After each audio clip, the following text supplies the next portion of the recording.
Hello বন্ধুরা, তোমরা সবাই কেমন আছো? আশা করি ভালো আছো, সুস্থ আছো। তো আমিও ভালো আছি। মৌসুমি অফিসিয়াল চ্যানেলে তোমাদের সবাইকে স্বাগত জানিয়ে চলে এলাম আজকে আবার ডেইলি ব্লগ নিয়ে। তো চলো, আজকে ব্লগে হচ্ছে কী কী রান্না করবো সেটাই তোমাদের সাথে শেয়ার করবো। দেখো, ফার্স্টে কড়াতে তেল দিয়েছি, আর তেলের মধ্যে আগেই মাছগুলোকে ভেজে নিয়েছি। এখানটা আছে আমুদের চুনো মাছ আর চিংড়ি মাছ, আর এখানটা রয়েছে আয়লা মাছ। তোমরা কারা কারা এরকম আয়লা মাছ চেনো অবশ্য কিন্তু জানিও, আর যাদের বিশেষ করে নদীর পাশে ঘর তারা তো বিশেষ করে চিনবে। তো যাই হোক, এখন মশলা করে নিয়েছি। এখানটায় দেখতে পাচ্ছ আদা বাটা, জিরে বাটা, রসুন বাটা, ধনে পাতা, লঙ্কা কুচি, টমেটো, পেঁয়াজ। চলো, কড়া গরম হয়ে গেছে, আর এখন আমি ফোড়নে দিয়ে দেবো পেঁয়াজ।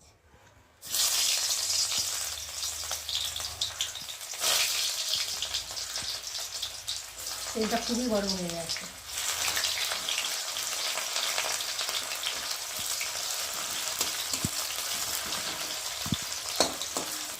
পেঁয়াজটা একটু ভাজা ভাজা এসেছে, এখন আমি দিয়ে দেবো রসুন বাটা। আর নোনা মাছে তো রসুন বাটা না দিলে ভালো লাগবে, তো গন্ধ একটা থাকে নোনা মাছে, তার জন্য রসুন দিলাম।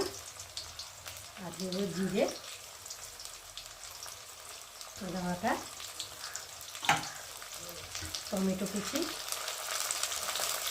একটা কাঁচা লঙ্কা একটু ভালো করে দিয়ে দেবো।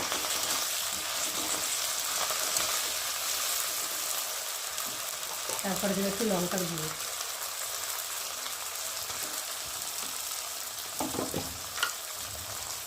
স্বাদ মতো নুন, হলুদ গুঁড়ো দিয়ে মশলাটা ভালোভাবে কষিয়ে নেব। যতক্ষণ একটা মশলার গন্ধ যাবে ততক্ষণ ভালো করে কষিয়ে নেব।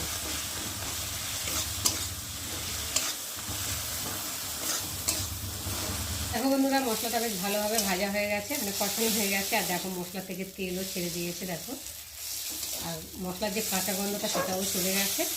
আর এখন আমি একটু ভালো করে নেড়ে চেড়ে নেবো, আর যত মশলা কষাবে তত তরকারি টেস্টটা হবে। আর এখন আমি দিয়ে দেবো জল।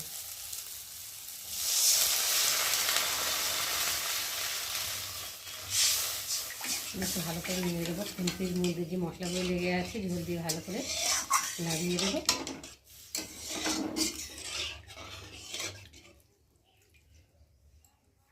দিয়ে আর এখন উপর দিয়ে মাছগুলো দিয়ে দেবো।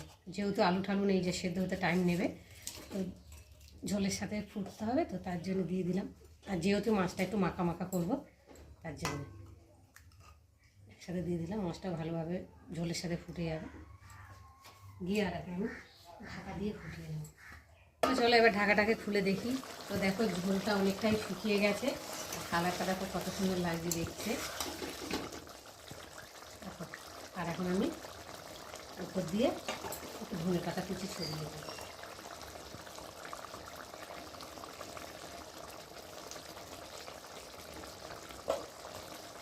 একটু ভালো করে নাড়িয়ে দেবো।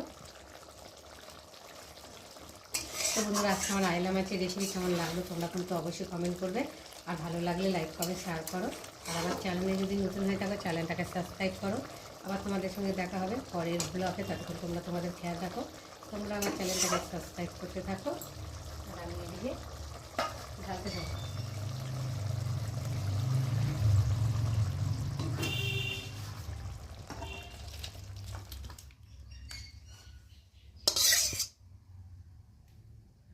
বন্ধুরা, রান্নাঘরে চান টান করে ঠাকুর পুজো দিয়ে আর খেতে বসে গেছি।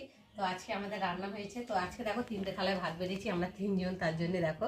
আর আজকে রান্না হয়েছে লাউর খোসা আলু দিয়ে ভাজা, আর এখানটা হয়েছে আয়লা মাছের রেসিপি তোমাদের সাথে শেয়ার করেছি।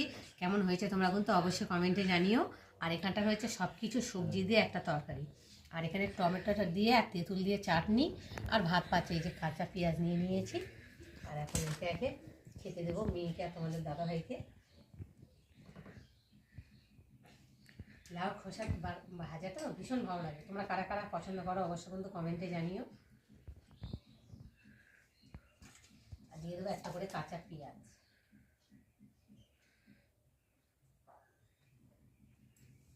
তো দেখো বন্ধুরা, ভাত বেড়ে রেডি করে দিয়েছি, তোমাদের দাদাভাই চান করে এসে খেতে বসে গেছে, আর মেয়ে খাচ্ছে। কী দিয়ে খাচ্ছিস?